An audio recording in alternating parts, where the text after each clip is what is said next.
na pag-usbong ng mga salita, paano na nga ba mag-usap ang mga kabataan ngayon? Nakikita niyo ba yung outfit ni Mama P sa kada umaga? Grabe no! The mothering is mothering so hard! Marami talaga nagsasabi na nagkakaroon akong glow up. Grabe guys ha, ako lang to. Bet ko talaga ang outfit ng Galkada everyday. Talagang boobs. Grabe ka na, Diana. Tuwing makikita kita, napapawaw ako sa ganda mo. You ate, you devoured, you mothered. Kapag si Emma talaga ang rumampa sa kanyang elevator walk, mapapayas queen ka talaga.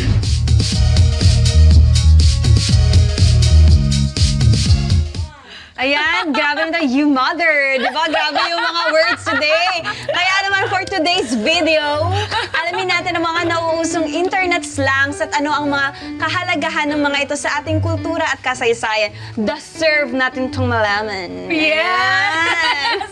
I love it, Slay! At para mas tulungan tayo maintindihan ito, makakasama natin today to Slay ang isang eksperto sa wika at mga usaping ng wika sa lipunan. Ang Department Chair mula sa Department ng Filipino at Panitikan ng Pilipinas, Universidad ng Pilipinas, Diliman. Let's all welcome here sa Kada Umaga. Nandito na po siya, si Professor Shether Hocson. Good morning, Good morning, Prof! Good morning. Prof, bati ka muna sa mga kada squad natin. Magandang araw sa ating lahat at isang A na umaga.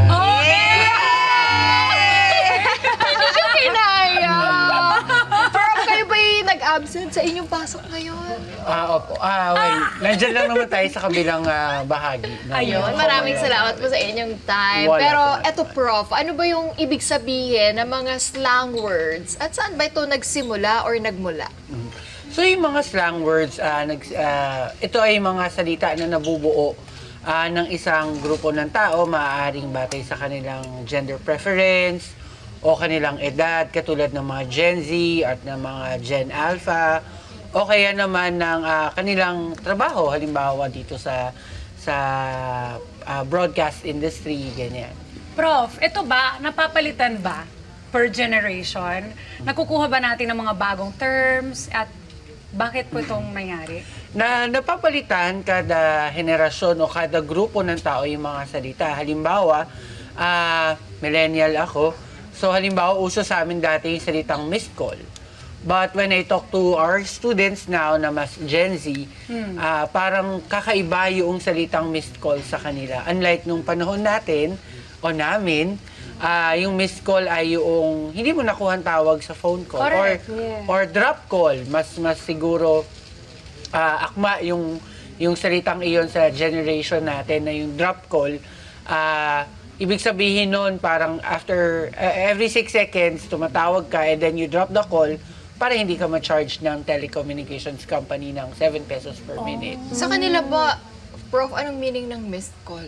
Sa kanila, ang missed call, it changes. No? Halimbawa, particularly sa Philippine culture, when we talk of missed call, nagpaparamdam tayo, hindi basically, hindi mo lang nasagot po. Pwede ka nag-missed call either to check kung gumagana ba yung number, at kung gumagana naman yung number, nagpaparamdam ka na, oy, hindi ko pa nakukuha yung sagot mo, ganyan. Ngayon, hindi na masyadong uso yung missed call because of various social platforms. Ano So po ba? paano? Oo. Sorry, go ahead. May tanong lang po ako, Prof, kasi as Gen Z. Gen Z tayo. Okay. Slave! Hindi, oo, kasi maraming mga words po na nadadagdag. If ever po ba na ako as Gen Z, maidadagdag ako na words lang sa social media or ipopost ko, makakonsider na po ba siya na part siya sa slang words ngayon? Oo. Siyempre mahalaga na kapag sa slang words, mas malawak at tiyak naman na meron kang sariling generation na yung Gen Z. Your own group or your own quote-unquote tribe would use that word frequently. Then it becomes a slang word. Bakit nga ba nag-iiba-iba ito, Prof? Okay, nag-iiba-iba yung mga salita natin because of technological advancements, of what is happening to our society, may it be cultural changes, interactions ng iba't ibang mga tao, And of course, yung Current events Current din. events, Like yung dati, definitely. major, remember? Nauso yun dahil sa Beauty Right. Queen. Yes, because of Miss Venus Rock. Yeah, Prof, may tanong lang ako dahil ikaw ay department chair ng Filipino at Panitikan no, dito sa Pinas. You think nakakalimutan na ba ng mga Gen Z ang ating sariling wika because of these slang words? Okay. Sa palagay ko naman, hindi siya talaga nakakalimutan. Siguro mas nag-iiba lang yung perception ng mga tao pagdating doon sa wikang Filipino bilang wikang pambansa at pang-araw-araw na wika ng komunikasyon. Because, aminin na natin na marami talagang interactions at easier yung interactions across cultures, across countries, across society. So, normal na nagbabago yung wika. At kasi kapag hindi na nagbago yung wika, ibig sabihin patay na yung wika, hindi na nag-evolve eh. So okay naman siya. So it means parang hindi siya nakakalimutan dahil nababago-bago, parang nadadagdagan pa nga. Nadadagdagan. Ano po ang role ng online at social media sa pag-evolve ng mga ganitong words? Yung role talaga ng online and social media platforms natin, mas madaling kumalat yung mga salita nowadays. At dahil mas madaling kumalat, mas marami yung maaaring gumamit nito. At dahil maraming gumagamit, eventually, baka quote-unquote matanggap siya no, sa pang-araw-araw na. Ito no, kasi minsan, alam ko na ito yung month ng wika natin. Pero minsan, nakukuha din natin itong mga slang words sa mga ibang bansa, sa ibang lengguwahe. Like, especially yung mga English speaking people, they have a lot of mga slang words na na-adopt din ng Pinoy. Meron din tayo sariling natin na ginagawa natin ng mga slang words na Tagalog talaga yung main root word. Yes. Like what? Halimbawa, siguro yung isang slang word natin ay be. Dahil Be. kay be. Ay, oo nga. Kasi galing naman siya sa baby. Pero kasi be talaga ay, Be. for me, Filipino na siya. Dahil meron na siyang katangiang at kulturang Filipino doon sa be na yun. Meron pa nga tayong mga, pwede ba yung pwede bang slang word ang kilig? Ay, actually yung kilig hindi siya slang word. No? Isa siyang salita, pre-colonial period pa. I mean, meron ng ganong salita. Ano pa ba yung ibang slang word natin na sa atin talaga? Siguro, ano ba? Yung Ay, Yung mga pagbaliktad. Yes. Oo, yung eme. Ano ba siya? Eme, oo nga. Eme, tignan Sumula- lang. Eme tiglaw. Sumulat ka. Eme tiglaw. Wala po sa halimbawa yung chika, naging cheka, cheka, chaka, charis, char. Yung mga ganon. All those are examples. Mga pare na naging repa. Okay lang pare, yun. repa. Ganon din. Oo. Siyempre, in the Baliktad. 70s, uso yung... Dati nga parang bibigyan ng G-words. Parang elementary yata ako noon. Parang, kunyari, tandaan, taga, daga, agan. Ang hirap Ang hirap. Diba? Parang, ege, maga. Tama ba? Yun, mga ganon, G-words. So, iba-iba talaga. Pero eto, Prof. Wait, meron dito Oo nga, hindi, eto muna. Parang kapag ang mga Gen Z words ay nadagdag sa dictionary ay considered slang Yun. words. So, sample ng mga words na added sa nasa dictionary, Prof, ay chef's kiss. Well, actually, siguro yung slang word na chef's kiss, it's the action na talagang perfect, masarap. Very, although very Western pa siya. Because we haven't had that term pa sa ating dictionary. O, ito, chef. Si Simp. Simp ay isang tao na gagawin ng lahat kahit na maging katatawanan na siya para sa pag-ibig. Para sa? Pag-ibig. Pag-ibig. Simp. Di ko You're alam such a yun eh. simp. Di ko yan, in-entertain. Paano mo siya gamitin in a sentence? Mula taga-north siya, tapos pupunta pa siya ng south para lang manligaw. It's quite simp. Yung ma-effort masyado. Ma-effort na minsan nakakatawa na. Or Too pwede na much siyang... effort. Huwag yeah. kayong ganyan mga kada. Yung sakto lang yung effort ha. Okay, next. Oo. On. Na iniisip ko, may tatanungin sana ako, pero parang wala siya ngayon na word eh. Yung pimp po, Prof. Pimp. Simp, pimp. Wala na, bukas na. Hindi ko Oh, na... bukas na yan. Ito na lang. Mamaya na yan. Off Alam cam. ko lang na pimple. Pimple. Yeah. Pwede ba yun? Or iba? Iba yun, iba. Ano Okay, ba mamaya na yan. yan? yung Millennial. PIMP na yan. Ito naman, NGL, Prof. Not gonna lie. Not Ah, gonna not lie. gonna lie pala Nai-use yun. ko yan. NGL, lalo na because of a social media platform na limited Yes. kasi yung number of characters. So usually these words, pinapaikli nila, ginagawa nila na acronym. So for example, you're not gonna lie, ilang words yun? Dami din. Ibang letters, Six. ilang letters? 9 letters. Tapos, so, 3 letters na lang. meron pa, TFW. TFW. Two. The for win. Yeah, pero hindi pala. Ah, oh yeah. Iniisip ko, Yun pa talaga yun. Kasi nasanay tayo sa FTW. For the win. For the win. So for the ngayon, win. akala mo pag message yung TFW, tama ba o nagkamali ka lang? O, Di ba? nag-scramble ka lang ng letters, right? Oo Pero nga. ang meaning pala nun ay That Feeling when. Alam mo, ito wala naman dito, pero gusto ko itanong, kasi nga, talagang nahihirapan ako dito sa giving, although hindi na daw siya uso. It's Pero giving. it's giving. It's giving. Oo, minsan I'm not giving anything. Kaya hindi ko mag-gets. It's not giving. Ganun. It's giving. Pero wala na daw siya ngayon eh. Parang Hindi hindi na na siya siya ganun masyadong Parang hindi na, ginagamit. di ba? Gano'n ba katagal, Prof? Sa napansin mo, syempre sa iba't ibang generation, gano'n katagal nagtatagal ang slang words? Usually, specifically sa Filipino setting, usually a year or so magtatagal. Kasi it's not giving is just last nung nakaraang taon lang. Because of another social media platform na maraming mga tao yung gumagamit ng salitang yon, video na yung TikTok. Naging uso siya. Kasi eventually nawala na siya. Or hindi Wala na siya rin, ganun no? quote-unquote uso. Correct. Kanina merong mothered. Oh, mother, Mother. you eat. Mother is Mother is mothering. mothering. Yung, mothering naman yung, alam niyo yung sa laro ng pambata, yung mga 10-20 o kaya yung- Yes. So, meron kang mother doon. So, siya yung nagsisay. Na-experience ko yan. Kunwari na wala, quote-unquote na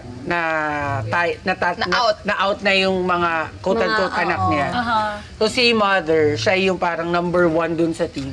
Pag napanalo niya yun, o Nasalba pa yun. nasalba niya yung buong team. Tapos may pag ganun-ganun pa You yan. mother. yung pala Dapat yun. pala ginagamit na yan dati, no? Para nung nagti-10-20 tayo, you mother! You mother girl! Ganon. Pero pa isa, yung kanina sa video, you devoured.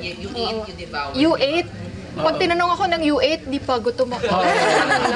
True. Pero mamaya, you will devour. Pero yun na nga. Prof, nagkakaroon ba tayo ng misunderstanding with this slang words? Of course, dahil yung slang words may isang particular community, age group for example, nagkakaroon sila ng misunderstanding. So halimbawa, classic example, no, pag may nag-message sa'yo ng LOL, tapos ikaw ay isang senior citizen, you might think na minumura ka. Ay, oo. Kasi may katunog din ng ganyan. Yeah. Na hindi maganda. Ano din Ingatan na talaga, lang din natin. generation din talaga, generational Generational. gap. Pero ito, Prof, pwede ba paki-explain itong cultural genocide? Well, cultural genocide, mabigat siyang term talaga. Oo nga Oo. So para siyang consciously may isang community na wawasakin yung kultura ng isang community by means of force, no, yung deliberate na pagpaslang ng mga tao, ganyan, o pag-introduce talaga ng bagong kultura systematically. Yun. So, Ang bigat ng word na Oo. cultural Sobra. genocide. So, how can we prevent this one? definitely, one way to prevent cultural genocide ay talaga magkaroon ng kapayapaan sa buong mundo, no? Yun talaga yung esensya doon. Kasi kapag nawala yung isang grupo ng tao, mawawala rin yung dala niyang kultura. And that becomes cultural genocide. And I think, yun, yung magkaroon ng kapayapaan. And then, maging open tayo sa pagtanggap ng mga bagong mga information. And because, yung isa namang solusyon para hindi mangyari yung cultural genocide ay magkaroon tayo ng acculturation. No? Ina-acculturate natin yung foreign object, for example, shawarma. In the Middle East, marami siyang sauce. Pero yung shawarma sa atin, garlic sauce, hot sauce, and ngayon may cheese sauce na. So, tatlo lang. Tapos usually sa atin din, no, halimbawa mga fast food, international fast food chains, they don't usually serve rice. Pero sa atin, dahil ina-acculturate natin yung isang foreign product into our culture, meron tayong mga rice. Even shawarma has rice. At last year, Prof, naging malaking usapin ang pag-improve ng DepEd sa mga Filipino subjects. Maaari niyo pong kami matulungan maintindihan kung ano po itong mother tongue subject na kailangan nating matutunan. So, yung mother tongue-based multilingual education ay isang programa ng DepEd na nagsimula pa noong 2009. Yung batas, yung DepEd order was in 2009, but yung batas was included in the K-12 law, RA 10553. At sinasabi rito na sa first 3 years ng pag-aaral ng bata, yung unang wika niya yung gagamitin sa school. No? Dapat Filipino. Depende. No, halimbawa, meron tayong natukoy na 19 languages sa mother tongue-based multilingual education. So you have Ilocano, Pangasinense, Kapampangan, Bicol, no, mga languages. Yun yung esensya doon sa mother tongue education natin. At malaking tulong talaga nito para maunawaan ng bata na hindi alien, quote-unquote, yung pinag-aaralan niya. Kung hindi, mas lalapit sa kanya dahil familiar siya sa wika na ginagamit. Actually, meron si Emma Kapampangan. Manonotice mo ba, Ems, ang difference pagdating sa mga Kapampangan na hindi marunong magkapampangan? Oo, manonotice mo talaga. Kasi merong diction ba tawag doon, ng mga Kapampangan. So, may tono talaga mga Kapampangan. And ako, aminado ako, hindi pa ganun kalalim talaga yung knowledge ko sa Kapampangan. Kasi nga sa bahay, ang salita nila, pag sila Kapampangan, pero pag ako na, Tagalog nila ako kinakausap. So ngayon, pag nagsalita akong Kapampangan, sa iba, pangit pakinggan. Dahil nga hindi nila ako masyadong naririnig magkapampangan. Pero ang nakakatuwa, even nung college kami, meron kaming Kapampangan subject, mas lalo kami natututo kung saan man nanggaling yun. Dun nga. So, Kay Via naman, importante talaga. Bisaya ba? Oo, Bisaya din ako. Gaano ka-importante na alam mo yung dialect? Language. Actually, marami ngayon magkakakonect-connect sa Bisaya, even yung sa Kapampangan words, Ako nga, may Tagalog ko nakakonect. naman. Oo. Joke lang. Anong pa nga? Little. Yung, ano ngayon? Mangan. So, sa Bisaya nun, mangaon. So, parang may mga konting Similar. difference lang, pero magigets mo siya if makakausap mo yung person. Oo. Yun. Kaya importante po talaga alamin natin yung mga yan Yes. para hindi tayo parang nahihiya or parang naninibago kapag narinig natin yon. Iba pa rin po kapag marami tayong alam, hindi ba, Prof? And, Yes. Via? Prof, ano-ano po ba yung mga hakbang na pwede natin gawin upang mas mapagpayabong ang ating wika? Syempre yung unang-unang hakbang ay araw-araw natin itong gamitin. No? The more mas madalas mong gamitin ang isang wika, mas nananatili siyang buhay. Yes. Mas magiging open siya sa pagbabago katulad nung pag-incorporate nga ng mga slang words. Yes. And siguro pag-aralan yung wika, no, gaya ng sinasabi ni Emma rito na sa kanila nung college they studied no Kapampangan. May mga ganun talagang efforts from the regions na pag-aralan din yung mga local languages. yes. Wait, bago natin let go si Prof, gusto ko lang malaman kung ano ibig sabihin itong mga to. Go. Itong stand. Yung stand, pag sinabi mong stand, parang you stand upon someone, siya yung hinahangaan mo. So, halimbawa, Gusto ko malaman din itong si Bop. Bob. B-O-P. Oo, kasi nakita ko din siya. Hindi, na siya, na, sa playtime natin. Oo nga, sa playtime natin. Gusto ko kasi malaman ang mga ibig sabihin ng mga to bago nating incorporate Tanong diba, natin sa ating yan. wika. Yun. Ano ba yun? Ano ba yung Something bop? to do with the music. With the music. Pop. Okay. Pag nagustuhan mo, Oo.